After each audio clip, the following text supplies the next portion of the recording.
Salut à tous, alors je vais vous faire une vidéo assez rapide sur Xiaomi. Oui, toute la semaine, elle n'a pas eu de câlin, donc obligatoirement, vous la verrez peut-être un peu plus ici que derrière. Donc c'est une information qui date déjà depuis quelques jours, et le fait que Xiaomi perd de l'argent sur son premier véhicule. Alors Xiaomi, je pense que tout le monde connaît Xiaomi, chacun le dira comme il veut. On va dire que moi je suis pas un grand fan de la marque, j'ai grossièrement un routeur, je sais plus comment ils appellent ça, donc c'est comme ça qu'on parle notamment en français, un powerless ou je sais plus trop quoi, wireless, bref, un routeur. Donc, comme je vous avais expliqué, il y a deux choses qu'il faut comprendre et vraiment il faut se poser dans cette vidéo. Xiaomi a réussi ce que Apple n'a pas réussi. Pour autant que Xiaomi, on peut pas comparer la marque par rapport à Apple, même si c'est de la tech. C'est-à-dire que, à mon sens, Xiaomi, c'est plus du Samsung. Même si je crois pas que Xiaomi fasse des téléviseurs, mais voilà, Samsung fait pareil, donc des téléphones, de la tech. Ça va, voilà, du routeur. Je crois qu'ils font même des prises connectées, etc. Donc, un ensemble de choses comme pourrait faire Mitsubishi, même si voilà, Mitsubishi fait aussi des voitures, mais ils font des climatiseurs, etc. Donc ça va vraiment très loin, ils ont aussi une partie banque, etc. Donc on va dire, très gros constructeur, très gros conglomérat chinois, propose de tout et depuis peu a décidé de lancer son véhicule, et là où Apple s'est arrêté, et c'est, on va dire, remis à Rivian en tout cas, il n'y aura pas de véhicule Apple, il y a une SU7, il y aura un véhicule aussi 4x4 YU7, et normalement ils ont prévu un troisième véhicule qui logiquement devrait être un peu plus grand. Ce sont des véhicules qui, à mon sens, sont prévus vraiment pour le marché américain ou chinois, parce que ce sont des véhicules qui sont vraiment très très grands, très très gros. La grosse particularité du SU7, c'est qu'il est moins cher que le modèle 3 et il est plus, on va pas forcément dire abouti, mais en tout cas plus consensuel, même en termes des lignes, en termes de options, etc. C'est vraiment tout ce que les constructeurs chinois savent faire. Pour le YU7, c'est plus compliqué déjà, parce que de mémoire, il n'est pas encore, je crois, commercialisé, mais il devrait être en dollars à 37 000 $. C'est ce que le modèle Y propose aujourd'hui. Et il va y avoir une version, entre guillemets, dépouillée, mais qui va être tout aussi sympa, et un véhicule performant avec 20% de moins. On attend même peut-être 26 28 000 $.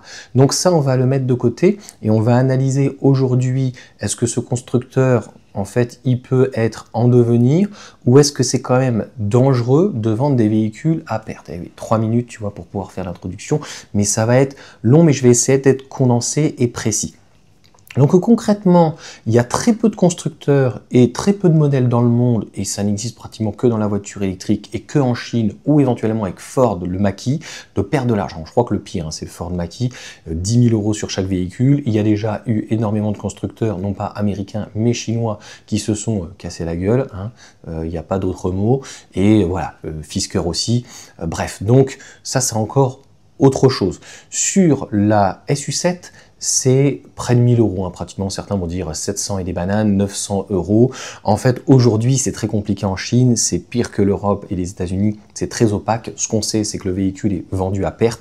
Ce qu'on sait, c'est que le bénéfice ne couvre pas, en fait, les dépenses. Et donc, pour le moment, c'est Xiaomi, le fabricant, le constructeur ou l'entité supérieure, donc qui vient, la holding, mettre la main donc à la poche. On a une société qui est solide, qui peut être pérenne, mais encore une fois, je pense que les ventes à perte, on va se rendre compte notamment en Chine, eh bien, ne sont pas tenables. D'ailleurs, pour Ford, le Ford Mach-E, c'est absolument pas du tout tenable.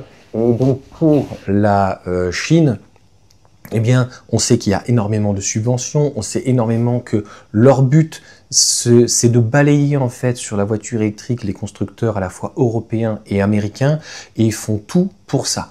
On pourra le mettre en perspective par rapport à Geely, qui est à mon sens aujourd'hui le seul constructeur chinois qui à une usine, ou même avec Volvo, plusieurs usines, je ne sais plus, avec Polestar et d'autres, etc. Donc en Europe, ils savent de quoi ils parlent, et en Europe, par exemple, ils sont même pris. D'ailleurs, il faudra dissocier deux choses au-delà du marché américain.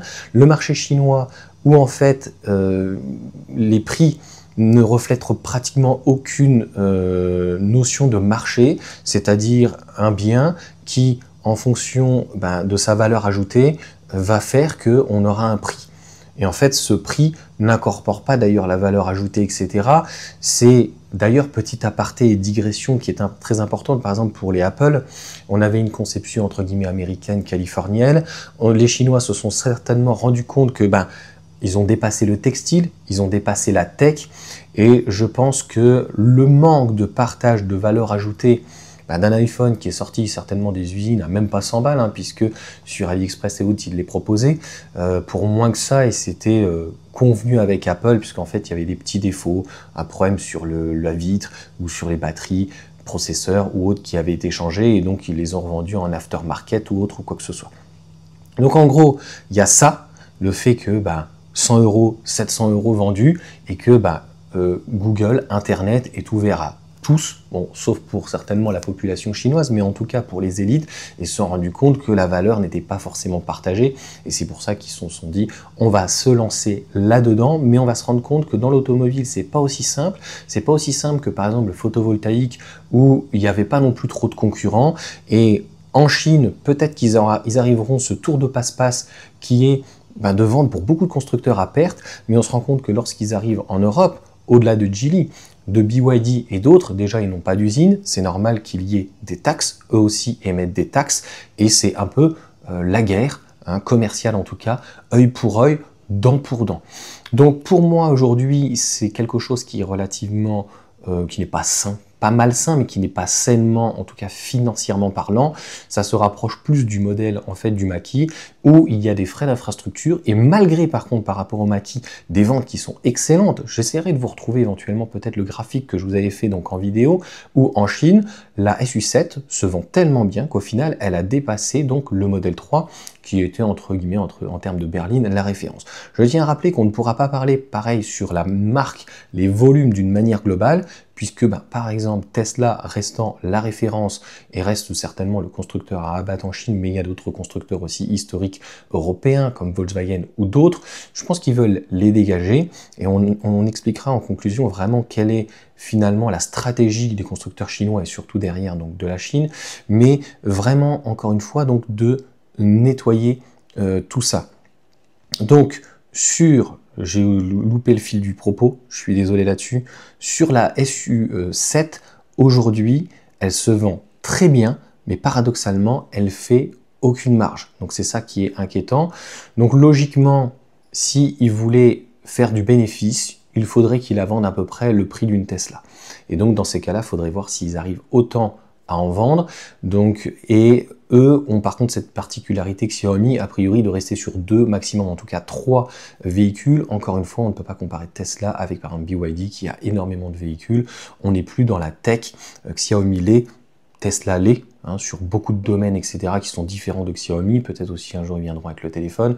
BYD n'a pas volonté, n'est pas dans la tech réellement. Ils ne veulent pas faire de téléphone ou des robotaxis, contrairement d'ailleurs à XPeng, etc. Mais ils ont la même problématique, qui est que finalement, sur le marché chinois, c'est extrêmement concurrentiel sur la voiture électrique. Il y a une centaine de constructeurs. Il y en a plein qu'on ne connaît pas. Il y a des constructeurs historiques, il y a des constructeurs type tech, il y a des constructeurs qui sont très très récents, il y a des constructeurs qui sont déjà cassés l'œil, il y en aura d'autres.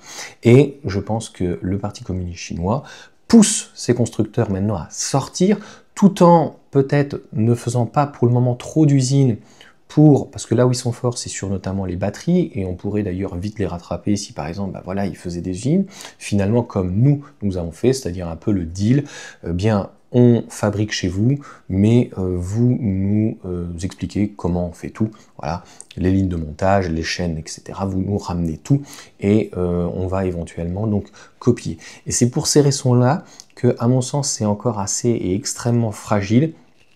Et donc, tant qu'on n'aura pas le prix réel de ce type de véhicule, eh bien, on n'aura pas quelque chose qui est sain. C'est ça que je veux expliquer. C'est-à-dire qu'à mon sens, on n'est pas sur un marché où on aura un véhicule qui serait dans les prix du marché et qui vendrait entre guillemets à perte parce qu'aujourd'hui, il n'a pas forcément assez de volume.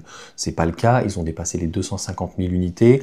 Il y a plus de demandes que d'offres, et malgré les petits soucis de jeunesse, etc., je pense que c'est des choses qui pourront être réglées, mais encore une fois, ce n'est pas soutenable financièrement parlant et d'un point de vue économique, capitalistique, en fait, de vendre des véhicules à perte. Donc pour moi, ils sont, en termes de prix, largement sous-cotés, et d'ailleurs, le vrai prix des bonnes choses, on le voit donc en Europe, c'est-à-dire que là, ils peuvent un peu moins tricher. L'Union européenne essaye de rééquilibrer les prix, parce qu'on voit bien qu'une MG4, qui à un moment donné, en standard est à 23 000, c'est pas le prix de la batterie, mais presque. Donc en fait, on se dit, mais ils sont complètement fous, c'est complètement vendu à perte, c'est des marges, des rétro-marges, etc. On n'y voit pas trop clair, et comme je vous dis, il n'y a que Geely où on voit un EX30, ou même au niveau de Volvo, ou même au niveau de Zeekr, ou même au niveau de Smart, on a des prix plutôt qui sont cohérents. Ça ne veut pas dire qu'on n'a pas de partenaire avec la Chine. BMW travaille avec, Mini travaille avec la Chine, mais il y a aussi des modèles qui sont fabriqués en Chine et qui reviennent en France, etc. Bon, je dirais que pourquoi pas, mais à partir du moment où les choses, en tout cas financières, sont clair. Donc, parce que sinon, on va arriver dans un marché où tous les constructeurs chinois sont financés en partie par les subventions et les aides de la Chine. Ils vont limoger les constructeurs européens, mais s'ils partent, malheureusement, eh bien, ils partiront certainement aussi avec les usines, ça veut dire un manque à gagner aussi pour la Chine, donc ça ne sera plus du gagnant-gagnant.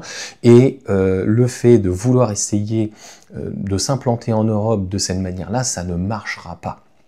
Inévitablement pour plusieurs raisons, parce que avoir une distribution un petit peu comme Amazon fait, il y en a peut-être qui achètent, mais il y en a qui ne veulent peut-être pas passer par un market chinois comme AliExpress ou quoi que ce soit. Ça ne veut pas dire que c'est mieux ou c'est pire, mais après il y a aussi le SAV, il y a la garantie que ce que peut apporter en fait même ces discounts ou quoi, donc un marketplace ou autre, donc américain, européen, et donc on n'a pas d'ailleurs les mêmes manières de travailler en Chine, donc c'est assez compliqué, et on le voit bien d'ailleurs, parce qu'encore une fois, à mon sens, le prix ne reflète pas. Le maquis, si tu veux, il est à son prix du marché, tu vois, il est à son prix de sa valeur. Et si Ford, malheureusement, perd de l'argent, c'est parce qu'ils sont obligés de faire des grosses remises. Non, là, ils font pas de remises, ils sont très, très, très agressifs sur le prix. Et d'ailleurs, on se rendra compte que ça soit l'Y, U7 ou la SU7, au final, on va être plus aux alentours des 50, 60, 70 000 euros.